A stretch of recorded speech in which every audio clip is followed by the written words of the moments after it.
ঘুরতে ঘুরতে সমুদ্রকূলে একটা লোক এমন কিছু পায় যেটা তার ছেলেকে দেওয়ায় তার ছেলের পুরো লাইফ নষ্ট হয়ে যায়। ছেলেটি কি আর ফিরে পাবে তার লাইফ? কাহিনীর শুরু হয় 1996 সাল। একটা লোক সমুদ্রকূলে এমন কিছু পায় যার উপর লেখা ছিল জুমানজি। লোকটির জিনিসটা ইন্টারেস্টিং লাগে তাই ঘরে নিয়ে আসে আর সেটা তার ছেলেকে দিয়ে দেয়। কিন্তু ছেলেটি কোথায় চায় কোনো কম্পিউটার গেম, আর তার বাবা তাকে এনে দিয়েছে কোথায় একটা কার্ডবোর্ড লুডো টাইপ গেম। এটা ভেবে সে ঘরের এক কর্নারে সেটা ফেলে রাখে। কিন্তু সেই দিন রাতে ওর মধ্যে থেকে এমন কিছু শব্দ আসে, সেই আওয়াজ ছেলেটিকে ওই জিনিসটার কাছে টেনে আনে। এটা একটা গেম যার নাম জুমানজি। কিন্তু ছেলেটি যখন গেমটি অন করার চেষ্টা করে, তার ঘরে কোথা থেকে প্রচণ্ড আলো এসে তাকে গেমের মধ্যে ঢুকিয়ে দেয়। আর এরপর সিন দেখানো হয় 2017 সাল, 20 বছর পর। স্পেন্সার একজন স্কুলের সেই টাইপের স্টুডেন্ট যাকে অন্য সবাই যে যেমনভাবে পারে ইউজ করে। তারই ক্লাসমেট জনসন নিজে হোমওয়ার্ক না করে স্পেন্সারকে দিয়ে করায়। হোমওয়ার্ক কমপ্লিট হলে তাকে ডাকে ফ্রিক হাউসে, যেখানে 20 বছর আগে একটা ছেলে গেম খেলতে গিয়ে গায়েব হয়েছিল। তারপর থেকে এই বাড়ি পুরো ফাঁকা। আমরা আরও একজনকে দেখতে পাই যার নাম বেথনি। সোশ্যাল মিডিয়ার পোকা বলতে পারো। সবসময় কিছু না কিছুতে ফটো আপলোড করতে থাকে। আর মার্থা, যে একজন সিম্পল সাদাসিধা মেয়ে, কিন্তু তার উপরে কেউ কথা বললে সে ছেড়ে কথা বলে না, এমনকি জিম টিচারকেও না। সেদিনই তার জিম টিচারের সঙ্গে ঝগড়া হয়ে যায়। আর এদিকে স্কুল টিচারও বুঝে ফেলে জনসন তার হোমওয়ার্ক স্পেন্সারকে দিয়ে করায়। অন্যদিকে সোশ্যাল মিডিয়ার পোকা বেথনি স্কুলের ক্লাসের মধ্যে ভিডিও কলে কথা বলছিল। এখন 4 জন এক জায়গায় বসে, কারণ ওই দিনই 4 জনে 4 রকম দোষ করেছে। আর তাদের সাজা একটাই। স্কুলের বেসমেন্টের অনেক পুরনো পেপার আছে যেগুলোতে পিন আপ করা আছে। তাদের কাজ সেই পেনগুলো খুলে খুলে পেপারকে আলাদা করা। কিন্তু বেসমেন্টে কাজের ফাঁকে ঘাটাঘাটি করতে করতে তারা পায় সেই 20 বছর আগের পুরনো গেম জুমানজি। সেখানে একটা পুরনো টিভিও দেখতে পায় যেখানে তারা গেমটা কানেক্ট করার চেষ্টা করে। সবাই সবার মতো ক্যারেক্টার চুজ করে গেম যখন চালু করে, তাদের 4 জনের শরীর ধীরে ধীরে হাওয়ায় মিলে যেতে থাকে আর তারা পৌঁছায় সেই গেমের মধ্যে পৌঁছায় তারা সেই ক্যারেক্টারে যেখানে তারা যে ক্যারেক্টার চুজ করেছিল। স্কুলের সবার কাছে মার খাওয়া, ভয় পাওয়া সেই রোগা পাতলা ছেলেটা এখন গেমের ভেতরে হাট্টা কাট্টা একজন বডি বিল্ডার। আর এদিকে মডার্ন স্টাইলিস্ট বেথনি একজন মোটা সোটা লোকের জায়গা নিয়েছে। একদম সিম্পল টাইপ গার্ল মার্থা, যে স্টাইল সম্পর্কে কিছু বোঝেই না, সে এখন ফিট, সাহসী, সুন্দর দেখতে একটা মেয়ের রূপ নিয়েছে। আর থাকলো জনসন, যে সবসময় বড় শরীর হওয়ার কারণে স্পেন্সারের ওপর তার গায়ের জোরের প্রভাব খাটাতো। একদম ছোটোখাটো ফানি টাইপ মানুষের জায়গা নিয়েছে।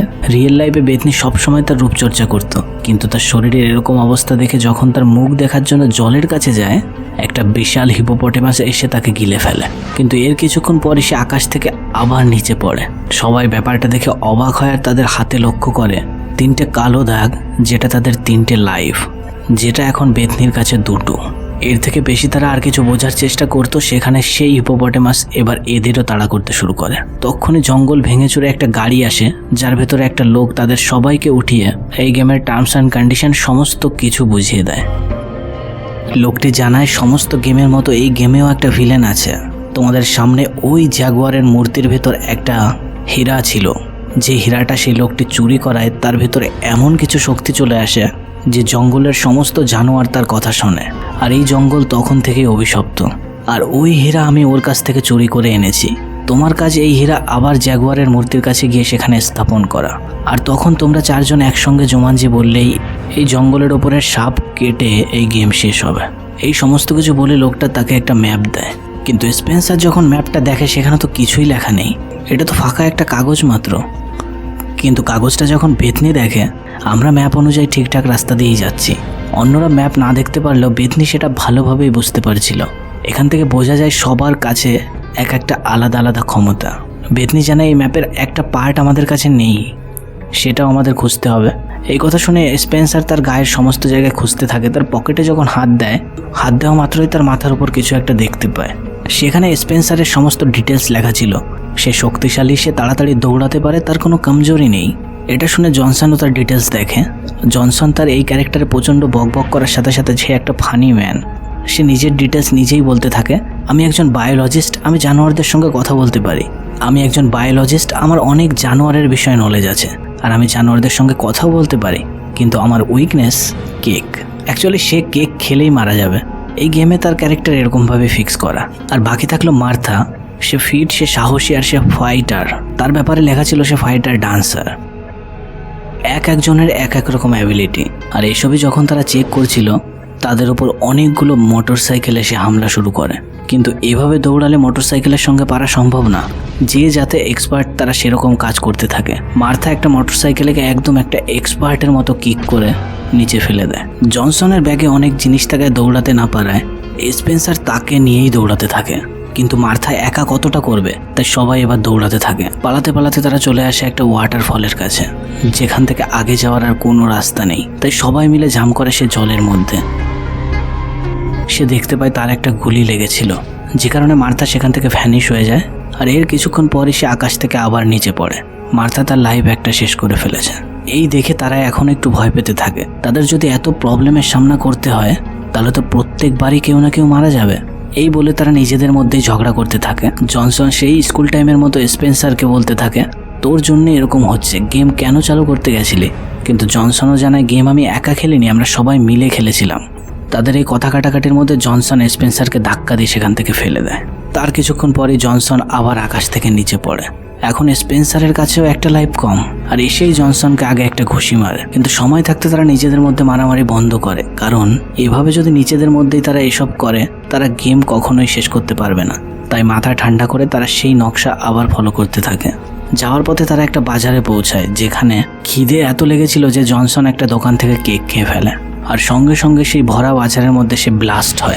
তার মনে ছিল না যে তার উইকনেস কেক। তার কিছুক্ষণ পরে সে আকাশ থেকে নিচে পড়ে। এখন জনসনের কাছেও দুটো লাইফ। এর মধ্যেই তারা একটা বাচ্চাকে দেখতে পায় যে তাদেরকে স্বাগত জানায় এই গেমে। সবাইকে সে একটা জায়গায় নিয়ে যায় আর সেখানে গিয়ে বলে, যদি পলক ফেলো তো মারা যাবে। বলেই বাচ্চাটি সেখান থেকে চলে যায়। এরা বুঝতে পারে এটা একটা ধাঁধা, যেটা এখন তাদের সলভ করতে হবে। এটা তো বুঝতে পেরেছে ধাঁধা সলভ করতে হবে, কিন্তু তাদের করতে কি হবে এর জন্য? কিছু ভেবে না পেয়ে স্পেন্সার সামনে রাখা জিনিসটা খোলে। সঙ্গে সঙ্গে সেখান থেকে একটা সাপ বেরিয়ে আসে। স্পেন্সার বুঝতে পারে সাপের দিকে তাকিয়েই তাদের পলক না ফেলে থাকতে হবে। তাই সে বলে, আমি এটা করতে পারি।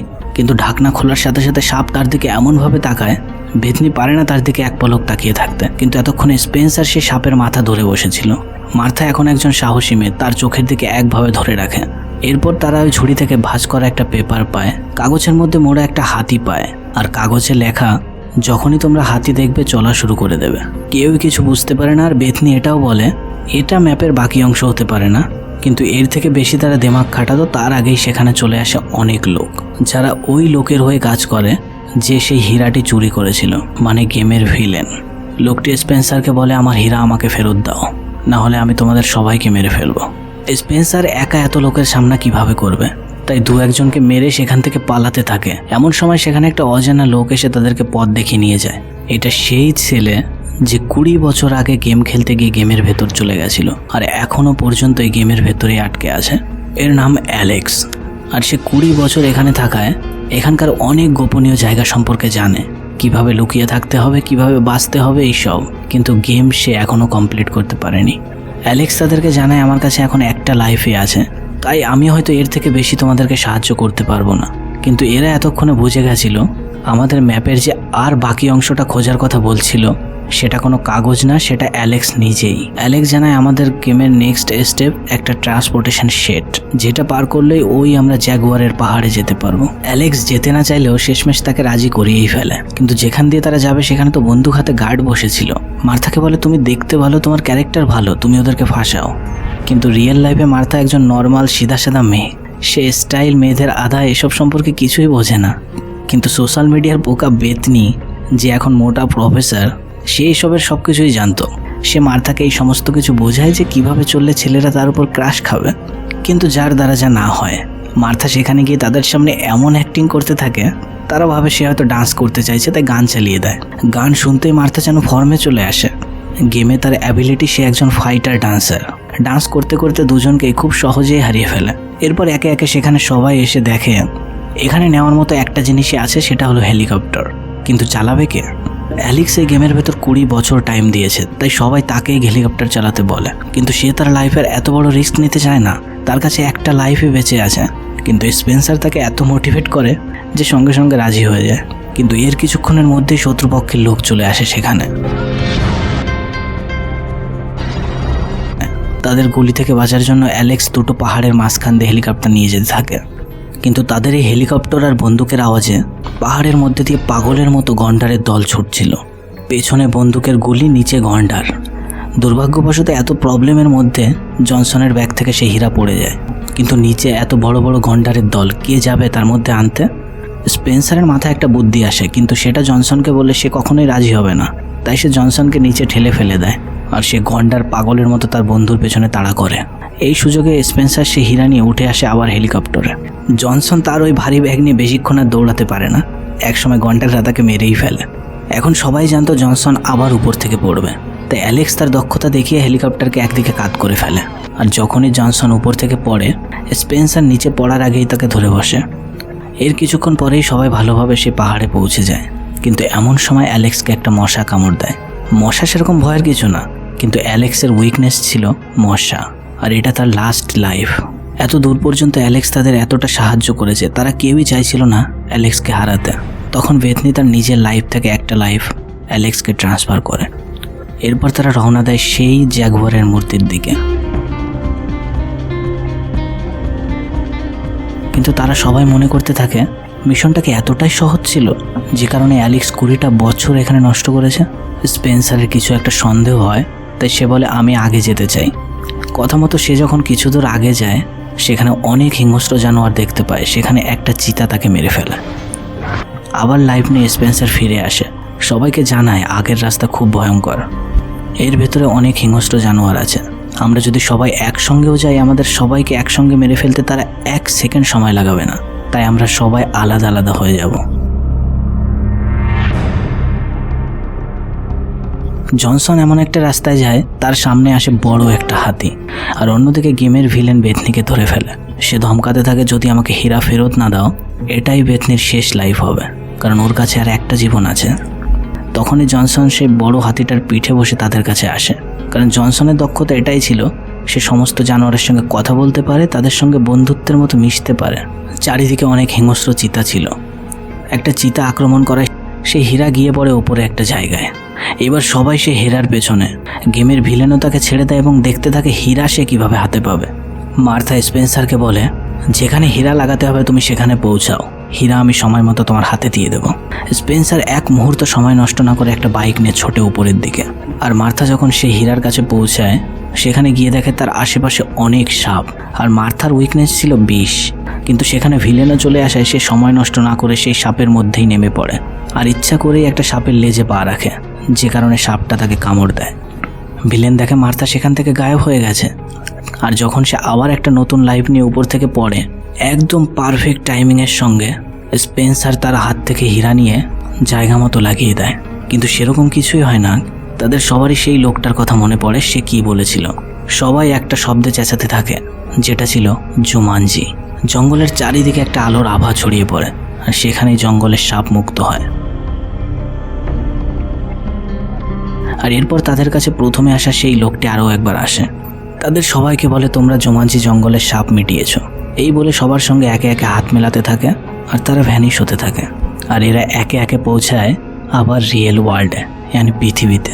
তারা একদম সেই সময় পৌঁছায় যখন তারা গেম খেলা শুরু করেছিল। কিন্তু অ্যালেক্সকে তারা কোথাও দেখতে পায় না। যখন খোঁজাখুঁজি করার জন্য তারা বাইরে আসে, এই শহরের নাম দেওয়া সেই পুরনো হাভেলি ফ্রিক হাউস এখন সাজানো গোছানো একটা বাড়ি। তাদের দেখা হয় অ্যালেক্সের সাথে। অ্যালেক্স জানায়, গেম আমাকে সেই টাইমে পৌঁছে দিয়েছে যখন আমি গেমটা শুরু করেছিলাম, তাই আমার টাইম লাইনে আমার বিয়ে হয়ে গেছে, আমার বাচ্চা আছে, সমস্ত কিছুই নর্মাল এখন। আর আমি আমার মেয়ের নাম বেথনি রেখেছি। পুরো গেমেই আমরা দেখতে পাই বেথনি অ্যালেক্সকে পছন্দ করতে শুরু করেছিল, কিন্তু বেথনির রূপ তখন একটা মোটা প্রফেসর ছিল। আর তাছাড়া বেথনি তাকে একটা লাইফও দিয়েছিল, আর সেটা সে কোনোদিনও ভুলতে চায় না, তাই নিজের মেয়ের নামই বেথনির নামে রেখেছে। আর এই গেমের পরে স্কুলে তারা আলাদা আলাদা জায়গায় থাকলেও এখন তারা সবাই বেশ ভালো বন্ধু হয়ে গেছিল। একদম শেষে সেই জুমানজি গেমকে ভেঙে ফেলে এই মুভির শেষ হয়। গল্পটি ভালো লাগলে চ্যানেলটিকে সাবস্ক্রাইব করে রেখো, আর দেখা হচ্ছে আবার পরের ভিডিওতে। টাটা।